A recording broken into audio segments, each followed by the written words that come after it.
Hey there, and welcome back to another episode of the podcast. And today we have a really fun and interesting interview with Zach Thomas on tennis shoes. And Zach is a podiatrist, and he's known as Foot Dr. Zach.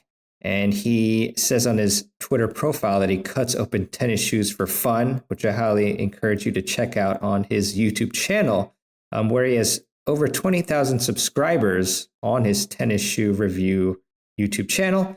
And on that forum, on that channel, he does reviews and teardowns of the most advanced tennis, basketball, running, and training shoes for athletes. It's mainly been tennis shoes from what I've seen, and I've just really been enthralled in a sense by the way that he does his reviews. It's very unique from all other tennis shoe review channels out there, in that he actually in addition to very extensive tests, he cuts open the shoe and shows you what it's made of and the different parts of the shoe. So I think that's really cool, really unique, and I love it. And that is why I asked Zach to come on to the podcast, and really excited that he has come on for you to learn from the intricacies of tennis shoes and the best shoes out there for your particular use case. And I actually went through a rapid fire session where I asked him the best couple shoes for different conditions and types of feet and so forth. And we'll talk about how you should approach buying shoes and much, much more. So really excited for you again to check this one out. So without further ado, here's my interview with Zach Thomas. Hey, everybody. Welcome to another episode of the Tennis Files podcast. It's really a pleasure and an honor to have on Zach Thomas to the podcast. I've really been binge watching your reviews, Zach, and really enjoy them. And you really offer a unique perspective as well as a unique way of doing things in terms of reviewing shoes. So thanks so much for coming on to the podcast. Yeah, of course. It's going to be fun. Yeah, definitely, Zach. So first off, I was digging through your profiles and I saw that you cut open tennis shoes for fun. So can you let us know what that means? Because the average human doesn't normally do that. So what does that mean? Yeah, I guess that's not like really a common hobby. So yeah, so I am a foot doctor, and I noticed in the sneaker space, most people get really excited about the aesthetics of shoes and different colorways and the different like limited releases. My main interest is what's on the inside of a shoe, what's in the midsole of a shoe, the durability, what foot types it fits best, what athletes it fits best. And to do that, you kind of have to cut the shoe open. And I've gotten a lot of comments loving it and a lot of comments hating it. A lot of people want to tell me how to spend my money. But it is fun. I mean, it is great seeing inside of a shoe. I think a lot of companies don't expect people to actually look inside of it. And there have been a few times where, I don't want to say you catch a company doing something, but maybe a company cutting corners with things, or sometimes you open up a shoe and you realize kind of what, like someone is like a next level genius at this company coming up with some really interesting designs that no one even knows, that no one has even seen and that they don't advertise because it's not like sexy to talk about. And I kind of want to bring, it's fun to kind of bring more of the science and engineering of the shoes to people, to tennis players, basketball players, just court sport players in general. Because I feel like in the running shoe space, a lot of people talk about more technology in shoes, whereas in the court sneaker space, a lot of times you're not getting as much of that. So yeah, it's fun. And that's why it is fun to do it. Yeah, it's fun. And that's what makes your channel unique, Zach. So really enjoy that. And, I couldn't let this one go. You said, sometimes certain shoe manufacturers will cut corners. So as much as you're comfortable, can you let us know of, an instance or two or generalities or whatever in terms of like, how do they actually cut corners if you've seen that? Yeah. So obviously I won't say anything. You can watch if you watch the videos, you'll see, it's plain as day to see. But some companies will say they're using a certain type of foam in the shoe, and it'll be this 1 nanometer of the shoe is made of that material and everything else is just a standard EVA foam. And there is a genius to this, is some shoes will look like they have a ton of cushioning and a ton of padding and all this, accoutrements and everything on the shoe. When you cut it open, it really is some like sleight of hand or like trickery. It's crazy. Once you open the shoe, it's not there. But when you look at it from the outside, this shoe looks like it's made like an armored tank. Then when you look on the inside of it, it's a lot of it's window dressing. And, so like I always say this, there is no bad, there's a couple bad shoes out there, but there's no universally bad shoe. There is a bad shoe for your foot and there's a great shoe for your foot. Everyone always says like, is there one best shoe out there? No, it's what's best for you. So like I said, some companies will try to make their shoe look like it's made for a whole slew of players. And then you open it up and you think this has a much more niche fit for people. So. Gotcha. Very interesting, Zach. Appreciate that. And, when you mentioned like how people like tell you how to spend your money and all that, which is not good, obviously. What do you buy all of the shoes? Okay, I guess this is like a multi-tier question. Okay. So you buy them and then do you normally, which is a lot of money because you do a lot of reviews. So thank you. And then do you cut them open like in the beginning or do you cut them open like at the end or how does that work? No one's ever asked me this. That's a great question. So if you watch a tennis review of mine, it goes in reverse. I will give you an example. I was lucky enough to get the On Roger Pro. And I wanted that video out 2 days from then. Like I wanted that video out before anybody else could get it out, before On could make anything. I wanted to, I was so pumped about that shoe. I wanted to have that video out in 10 minutes after I got it. So I get the shoe and I got it. I called. So in my videos, I'm either playing with my dad or one of my teaching pro buddies. So I called my dad, who's like the only one who will just at the snap of a finger, just go out and play with me. So I called my dad at about 2:00 in the afternoon. I said, I got Roger's shoe. Meet me at the courts. Okay. Go to the courts. Before I played, I did my suicide test, which is where I run in them and cut, and get that time. And then I get my ridiculous measuring tape device thing, which is just a piece of wood with markings on it. Did those 2 tests, edited that on the fly on the tennis courts on my iPad, edited that part so I could see what the time was and what it is, so I could have something to talk about while I'm playing. So then I set my camera up behind me, playing them for 2 hours. While I'm playing in between points, I'll just, if I think of something with the shoe, I'll go back there and think of it. While I'm playing, I'm coming up with like the narrative of the shoe in my head, like how I'm liking it and everything. And I just start basically talking in between points. Now, my father is on the other side of the court waiting to play another point while I am just talking to myself into the camera. I mean, if you would watch me make these videos, it looks like I'm a psychopath. And so I play in them, get the whole play test done. That it all gets shot on site. Then I come back to the house, and I did this all in one day. I come back to the house, durability test them with my Dremel on the uppers and the outsole. And then I cut them open. And then I do my teardown review. So I do the teardown. That video, the teardown comes out first. So I did it because now I've played in them. I know everything about the shoe now. So I do the teardown, then I wait 3 days, and then I release the play test. So they get play tested first, and then they get torn down, and then the teardown comes out first. Wow. But you did that after, the same day, basically. You just cut it open. That's amazing. On the Roger Pros, I did it on the same day. Yeah. Most shoes, I'll play in them a couple times, then cut them open, and then do the teardown, and then the play test will be after.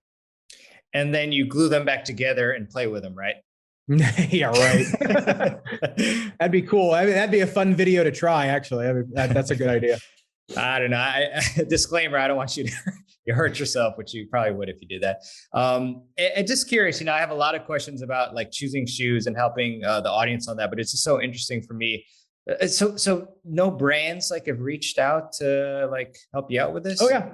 Okay. So I've had every single shoe manufacturer brand reach out to me besides Babolat, K-Swiss, and Wilson. Those are the only ones that have never reached out. So brands will reach out with shoe brands will reach out with one of a couple of things. They'll want me to just take the shoe, make, here's the shoe before it's released, have at it, do whatever you want with it. And those are typically the deals I'll take. Because I give them a thing that says, if you give me the shoe, I'm going to say what I think. And some of them just won't send me the shoe anymore. And others will send it, like Lotto has sent me New Balance, Head, Diadora. They've all just sent them and said, yeah, go for it. We don't care what you say. And I don't get any feedback from them. I've never gotten any hate. Some companies will want me to do 4 sponsored videos for the shoe that are just like hype beast videos. Like, this is the greatest thing ever. Yeah. An Instagram post and this and that, all this garbage. And they want to have editorial content. And I just don't even open those.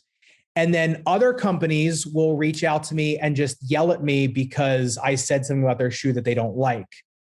And that's it.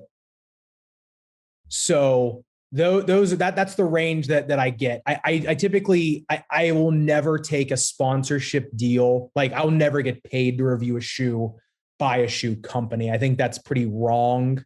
I've kind of made my channel into a completely neutral playing ground. Like, I don't care what you buy as long as you get a shoe that's right for you. I care that you get a shoe that is, best for your foot. I really don't care what you buy.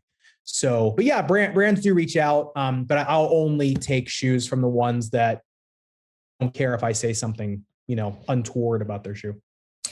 Yeah, big respect on that. Really appreciate the impartiality. And that's a whole nother conversation as well. I was speaking to my previous guest, Mark Sansit, about, just how much can we really trust? And, I love a lot of these companies, but, where you buy products from, but like, how much can you, because it seems like they're never really saying like, don't buy this shoe, don't buy this racket, because they're selling them. Not part of the business. Yeah. I mean, that's not in their best interest, I mean, that's, here's the thing though, when you can kind of tell, when something is an advertisement versus a performance review. So, a lot of times it comes, that there is some responsibility of the viewer, as well. So. Yeah, 100%. So, a lot of stuff to get to here. So just quickly, I'm not rushing you, but, I'm curious to hear about how you ended up becoming an expert in tennis shoes. So I played tennis in college. So I was, I got bit by the tennis bug. I think I was 13, 14, and I was pretty late to the game. And I played in high school. My dad is a phenomenal player. He was all self-taught, and he tried to get me to play tennis from when I was in the crib up until about maybe 12 years old. And I didn't want to play. He finally gave up. And at 15, I had 2 pretty bad concussions playing football. And my mom just said, you're done. And I said, well, I got to do something. Like, I was, really heavily into athletics, and I didn't want to sit around. So I said, what can I do? And I finally looked at my dad. I said, can you teach me how to play tennis? And he just rolled his eyes and he starts yelling at me. He's like, 12 years. And I said, just take me out and learn how to play. And from then on, that was it. I was just obsessed with tennis after that. And I started playing in college. I played for Slippery Rock, as you can see on my shirt. Yes. Greatest college tennis team in history. And after that, this was funny. I was either going to be a tennis instructor or I was going to go to medical school. Those were like the 2 things I wanted to do. So I ended up becoming a foot doctor, and I really wanted to work with tennis players and basketball players, and I wanted to do more sports medicine. And my job ended up more being doing geriatric foot care and diabetic foot care and, reconstructive surgery and things are a little more, I don't know, not fun. And I really wanted to get back into why I did this in the first place. And the lockdown was kind of my time to do that. And someone was arguing with me over if a shoe had this or that in it and just wasn't letting it go. It was a patient. And I finally said, all right, I'm going to bring this shoe and I'm going to cut it open and show you. So I decided I'll put it up on YouTube too, see if someone likes it. And that video did really well. That was the Adidas Sticon. And I said, this might be something. And that's how it started. And I just kept, building from there. And all of a sudden I'm at 20,000 after a year. And I still can't believe it. And I've had over 2 million views and like 2.6 million views on shoe. It seems crazy to me, but that's how it went. Yeah, I mean, phenomenal. Great job on that growth. It's really tough to get 20,000 subscribers in a year. And yeah, I think it's, again, because of the uniqueness of your style of review that garners a lot of views. In terms of choosing tennis shoes, Yeah. I just want to highlight for people, because there's a lot of people out there that are just like, oh, I'm just going to buy like a cheap shoe, whatever's on sale type of thing. So why is it important to get a proper shoe for your feet so that you can perform? Like, what are the benefits and keys for that? So 10 years ago, there were none. Nowadays, companies are really skimping on budget model shoes. There's always something in a budget tennis shoe that's not completely there. The midsole is either rock hard, the uppers are, really flimsy or loose. You can get away with it. Put it that way. If you're more recreational in like the 2.5 to 3.0 level, you can get away with it.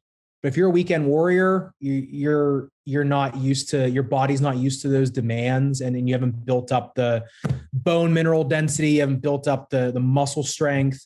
Some of those shoes can really hurt you. They can start giving you plantar fasciitis or heel pain, Achilles tendonitis, different things like that. That's not saying that you need a $160 pair of shoes to play. You don't. If it's me, I would much rather get last year's colorway of the more expensive shoe versus a brand new budget offering. So like if you look on any one of the tennis retailers right now, you can find an old colorway of the Nike GP Turbo. You can find an old colorway, or even on eBay, of the Adidas Soul Court Boost. And they'll cost you the same amount of money as a more like, really budget shoe. You can get them for under $100. It's the same shoe, it's just last year's color. So I am more of a believer that you spend the money once and the shoe will last you a lot longer, and your feet will thank you as well. So your back and hips.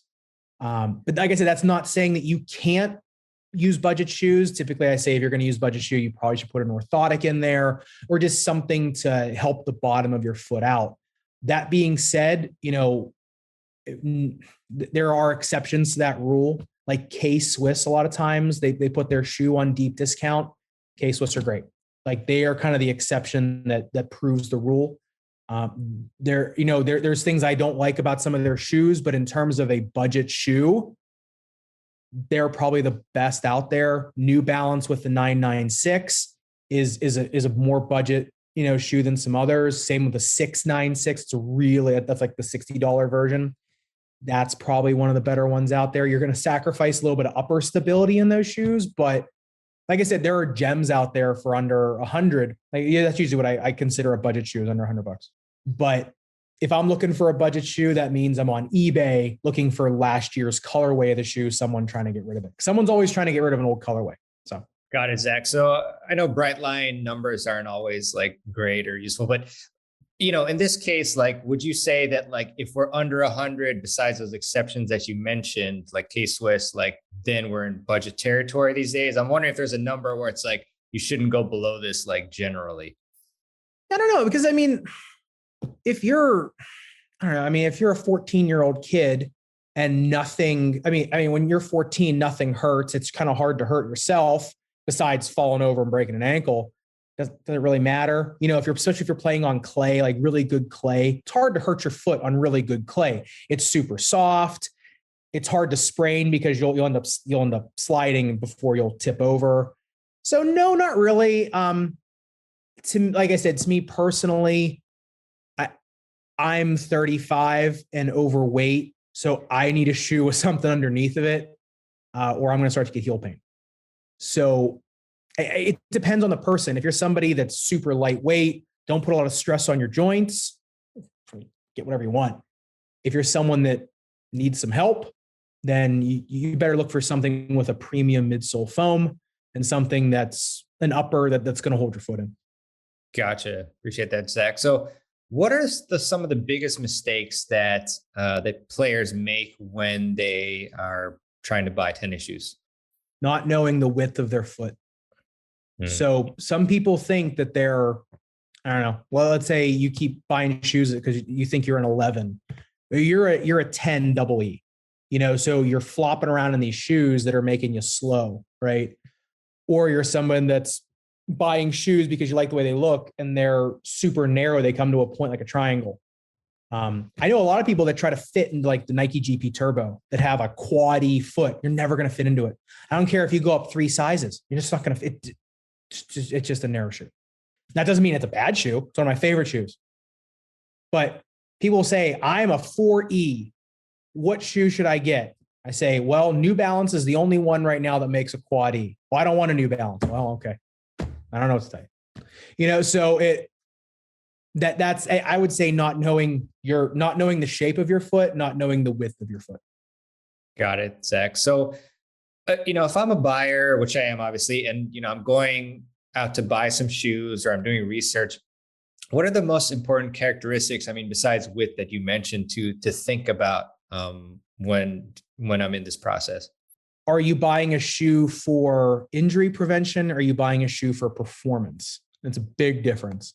So if you are, let's say like you're me, excuse me, let's say you're me.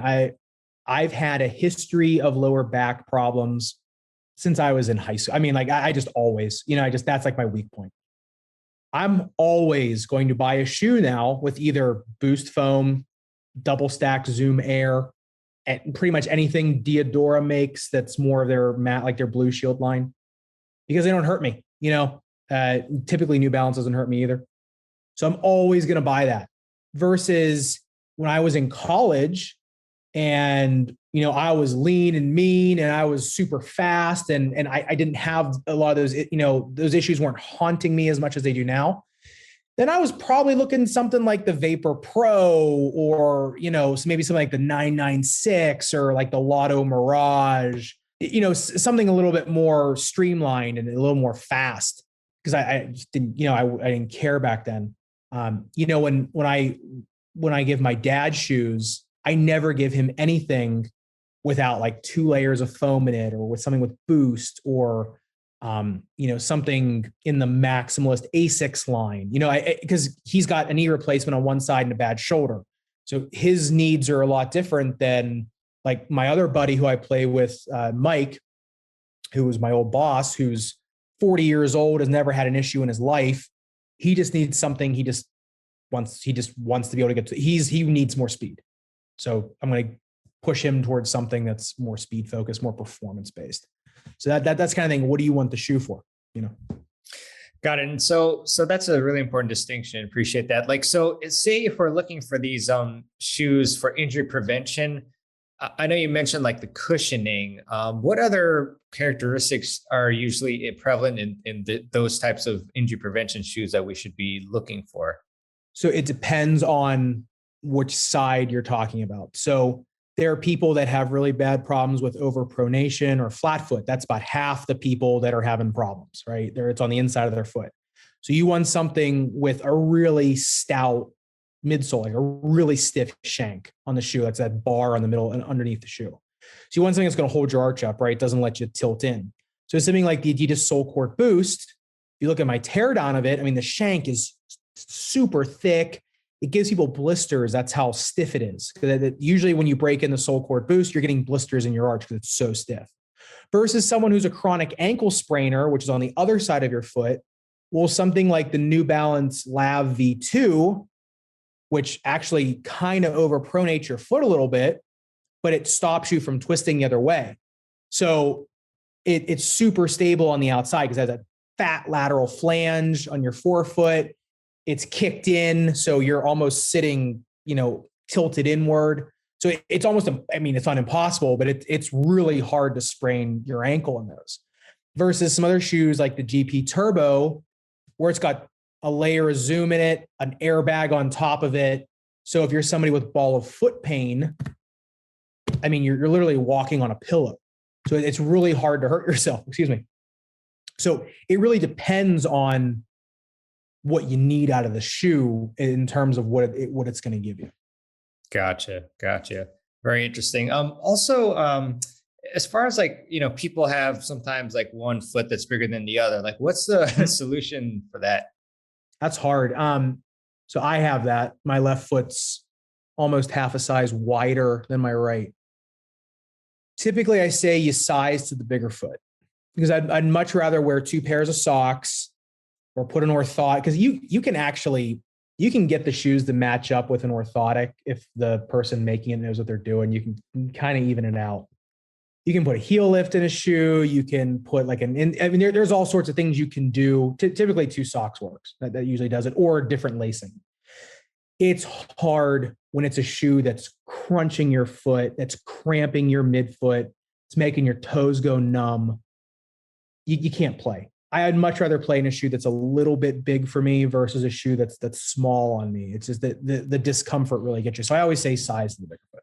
Gotcha. And one thing that I learned from you that was just really fantastic is like different shoe tying techniques. Like for instance, with the heel slippage. So can you talk about that and, perhaps like describe one or two of those techniques for us?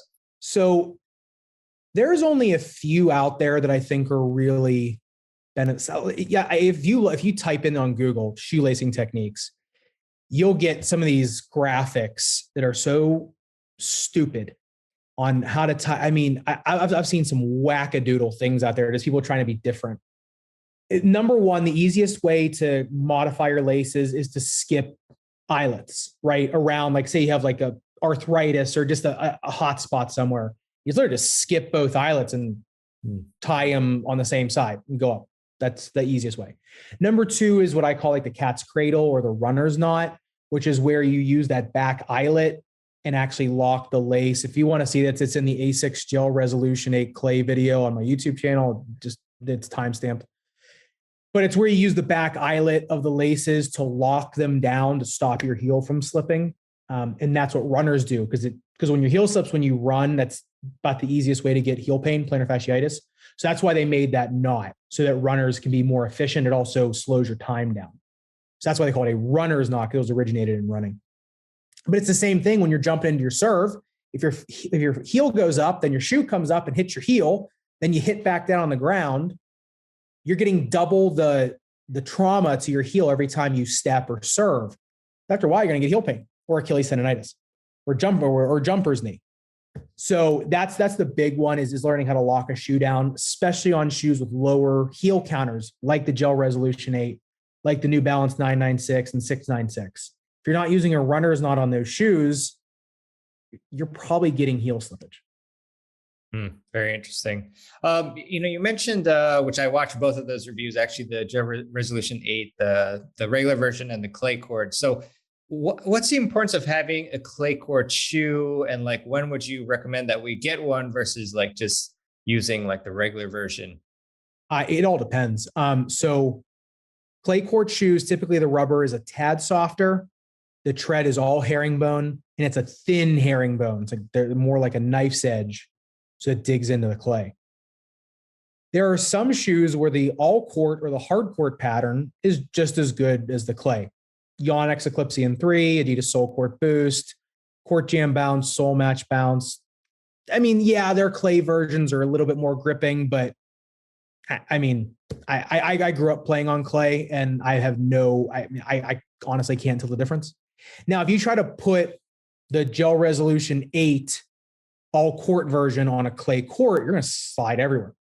Anything also with a flat herringbone, like the Uber Sonic 4 is pretty good just because of the way it's cut, but shoes with really flat spots on clay, you're gonna be sliding all over the place because they just don't have enough grip on them. Now, if you're playing on perfect clay, maybe you'll be fine.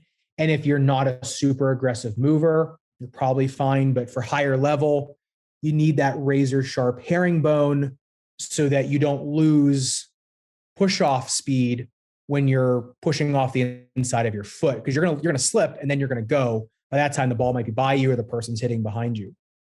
Typically, if you don't slide on hard courts, you can use a clay sole on hard or clay. The clay sole is just going to wear down faster. So a lot of people will just buy a clay court shoe because they play on half and half. If it's me, I'm buying a shoe. If I'm playing half on clay, half on hard, I'm looking for a hard court shoe that has a great clay tread. That way I can just use them on both and get the benefit of the added durability of the hard court rubber. Yeah, it's pretty eye-opening, and I'll ask a selfish question. So I had the Eclipsion 2, which are pretty good, although they did feel a little bit narrow. Oh, they're But super narrow. yeah, they are really narrow. And I'm wondering, like a head-to-head, the Eclipsion versus the Gel Resolution 8s, like what type of player should get one versus the other, The besides like the Eclipsian clay court thing? 3s. Sorry, yeah, the threes. Yeah, So the new ones. So yeah. the Gel Resolution 8 is great if you're somebody that moves side to side a lot, that has a flatter foot or a more medium foot. The Eclipsian 3 is like an armored tank. It's got an external heel counter. It's the tread on it is just, I mean, you could like slice someone's hand open with it. It's so aggressive. It's just built a little bit more. They found a way to make it a little more low to the ground without bottoming the shoe out. It's kind of like the ultimate mover shoe. I mean, you can pretty much do anything with it. Me personally, I'd probably want the Eclipsian 3. I mean, I'd want the Eclipsian 3 over most shoes. The Gel Resolution 8 is a really good side to side shoe. If you're someone that side to side speed is your thing, it's great. And if you don't have problems with heel slippage, it's great. If you look on the Pro Tour, the Gel Resolution 8 is probably one of the more popular shoes on tour. And so, I mean, that says something. Personally, I have a high arch C-shaped foot. I really can't wear the Gel Resolution 8. They cut into my foot. I just can't wear them. And if you look at the comment section and on my channel, a lot of other people have the same problem with it. It's just that a lot of people that have the right foot type for them, they really benefit from it because of the Trustix system, because of the Dynabar on them. I mean, you really get a lot of spring back. I mean, they are phenomenal. And if you slide on hard courts, they're phenomenal. So, and plus Asics Flight Foam, the foam in the midsole of them is just, I mean, it's like the most comfortable foam out there. It's so plush. The Yonex are a little bit harder. I mean, they're not bad. They're just a little bit less forgiving underfoot. To me, the Yonex is more, like I said, it's more of like a shoe you go to battle with. You know, it's just, you know, it would last the apocalypse. So, Gotcha. But the Gel Resolutions are more durable in terms of like the outsole, right? Like I guess they have the guarantee. Yeah. I mean, Asics probably has the most. Well, nah. I mean, the Nike XDR is probably the most durable, but the Asics isn't far behind it. Gotcha. So, if I may, and I know you've given us like a lot of like some best shoe categories, but maybe like a rapid fire if possible. Like, so what are your best like one or two shoes for plantar fasciitis? Adidas Sole Court Boost, Nike GP Turbo. Okay. How about ankle problems? Which kind of like ankle spraining? Yeah, let's go with sprains. Diadora Blue Shield 5s, New Balance Lab V2, Adidas Sole Court Boost. Got it. And you all should really check out the reviews, you know, for these shoes, by the way, on Zach's channel. How about neutral feet? Anything. So like best shoe, then Diadora Blue Shield 5. That's my favorite shoe. Oh, cool. And then I guess your case, high arch. Adidas Sole Court Boost. Okay. Or New arch? Balance Lab V2. Gotcha. How about medium? Medium arch? Anything basically. I mean, that's at Diadora Blue Shield 5. Gotcha. How about stability shoe? Asics Court FF2, New Balance Lab V2, Diadora Blue Shield 5. Gotcha. Adidas Sole Court Boost. Gotcha. Any other categories that you think I may have missed that you'd want to like give us a rapid fire answer for? Best shoes for hard court sliders, Asics Court FF2, Nike Vapor Pro. The fastest shoes out there, Lotto Mirage 100 by a country mile. And then the Nike GP Turbo, even if it is super heavy, it's still one of the fastest shoes out there. Best shoe you've never heard of, Lecoq Sportif LCST01. Best shoe of all time, Reebok Fig Jam, worn by Andy Roddick, the greatest player of all time. Awesome. Yeah, he's one of a kind, Andy Roddick. Still got to get him on the podcast somehow. But let's see.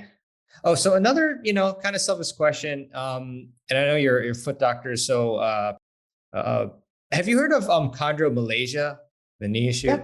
Yeah. Hmm? So what shoe would you recommend for somebody who has that? I have that on my left knee.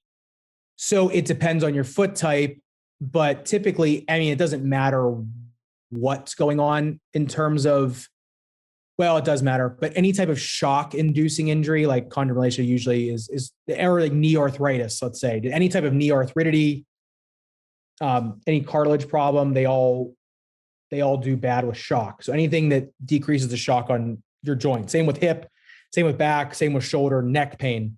You just need a shoe with shock absorption. Boost Foam has the best shock absorption on the market, followed very closely by Zoom Air. So anything with those? Gotcha. Gotcha. Okay. Do you think like the Eclipsion or the Resolution 8 would be any good for that, or probably not? Uh no. Yeah, no. I mean, the Eclipse TN3 has that giant power cushion in it, but I mean, yeah. I mean, the if you have a flat foot, sure, the Gel Resolution 8 is fine. If you have a high arch foot, no, it's terrible. So it depends on your foot type. Gotcha. Appreciate it, Zach. I'm curious too. I mean, how much time do you spend to create, one video? I mean, there's a big range for the YouTubers, but like, how much time, do you spend to prepare one review? If you ask my wife, it's the entirety of our marriage. So probably takes me at least 3 hours to play test them, right? So I play test them, then I wear them to work. I wear all my shoes to work. So just to see how they feel walking around. That's about at least, so it's at least 3 hours there. Then I have to shoot the video, and I'll sit there and say the same line 100 times because I cough or I sneeze. I mean, it's ridiculous. Hey, everybody, it's Zach. No, I said, hey, what's actually over and over. So to shoot it probably takes an hour, hour and a half. So that's 4.5 hours now. And then to edit it typically is about 2 hours minimum, and if it's a longer video, it's longer. So they can take a while. My like top 5 videos, that all in all probably takes me 2.5 hours to make total, just because it's a lot easier because I already have the footage. But a shoe review takes me a while. Yeah, no doubt. Appreciate all your work on that. Free and very helpful content. Just kind of a random question. Like sometimes I see people like they'll hold a shoe and then they'll bend it. And I was wondering like what test is that for? What does that help about the shoe? So if a shoe just bends right in your hand, there's no stability there. So it's not gonna. So that shoe has no control over anything. Your foot is providing 100% of the control there. So if you have any twisting injuries, if you're worried about twisting injuries, if you're worried about heel pain, that shoe's not going to do anything. So they're just testing the rigidity of the midsole of the shank. Just because a shoe is really floppy doesn't mean it's bad. Some people like that, and those shoes do have uses. But if you're 35, overweight, and play tennis twice a week, probably not a good idea.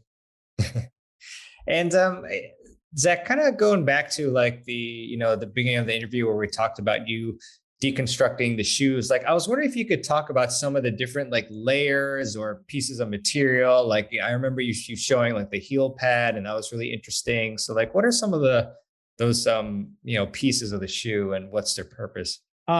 So there's typically, you got the uppers, the Strobel board, which is what sews the whole shoe together, and then midsole and the outsole. Typically, there's a shank in the midsole. That's a plastic or carbon fiber piece that gives the shoe all its rigidity. That's the arch support of the shoe. Midsole is made from one of two things usually. It's either EVA, which is the standard open cell, just foam, right? Or it's made from plastic, like Boost. Boost foam is made of plastic.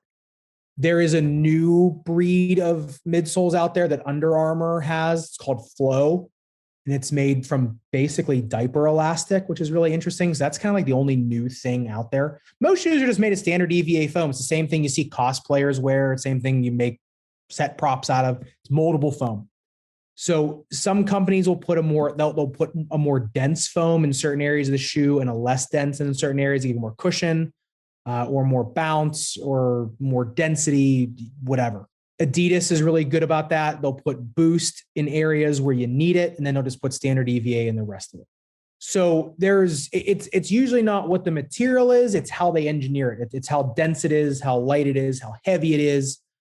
The most important component to the midsole typically is the shank, is that beam in the middle of it. That usually determines how the shoe is going to function.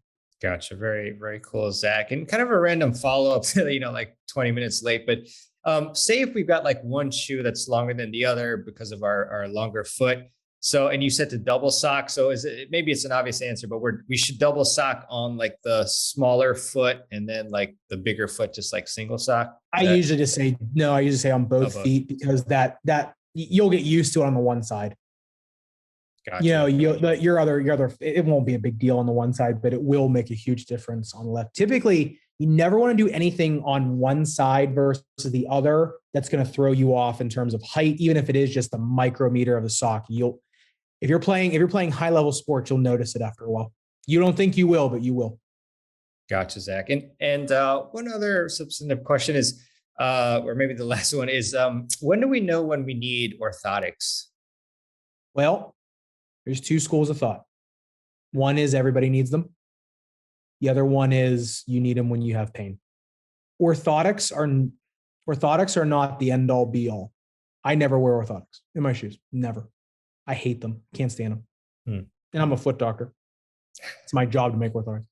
I cannot stand having I have a very high arch. So my foot provides all the arch support I need. Is that going to come back to haunt me in my 60s? Maybe. But it depends. Orthotics, I've shown it on my channel. They will give you the correct orthotic, like a well-functioning one, and one that's meant for performance, will give you a little bit more jump height. It will give you a little bit more speed on sprints. It will reduce your heart rate. So there is benefit to them for everybody, technically. But there's a lot of people out there who will say, if everything is well enough alone, leave everything well enough alone. There is a reason, though, that you see at most professional athletes have orthotics in their shoes. Because when you're doing that much, you're putting that much strain on your body, you need the extra support. So there is no right answer to that. It's what your school of thought and what the doctor you're seeing, what's their school of thought. That's what influences you, Super interesting. And like, is there any utility to just buying like those like generic ones in the store, or should we just get our custom? No, I mean, there are good over-the-counter orthotics. Power Step is my favorite. I'm not sponsoring anything, but I love Power Step. My wife always prescribes Superfeet. Those are probably the two best over-the-counters. There is a new brand out there called Move. I believe that's what they're called. The guys over at Wear Testers, it's another YouTube channel. They do basketball shoe reviews. They developed those. Those look pretty good. Those kind of look like a Superfeet orthotic. So I still have to test them, but those are decent. So, but in terms of this, like the ones you see at Rite Aid or Walgreens, I mean, they're good if you need to replace the insole of your shoe. But other than that, I don't see much benefit in them. Gotcha. So, but is it like, if you can afford it, custom are the best, but if you want to like be on a budget, then buy one of those brands. It's the difference between a Chevy and a Cadillac, right? The Power Steps and the Superfeet is a Chevy. They'll get you where you need to go. The customs, like a Cadillac, you're going to get a lot of bells and whistles, probably a little more comfortable along the way. Gotcha.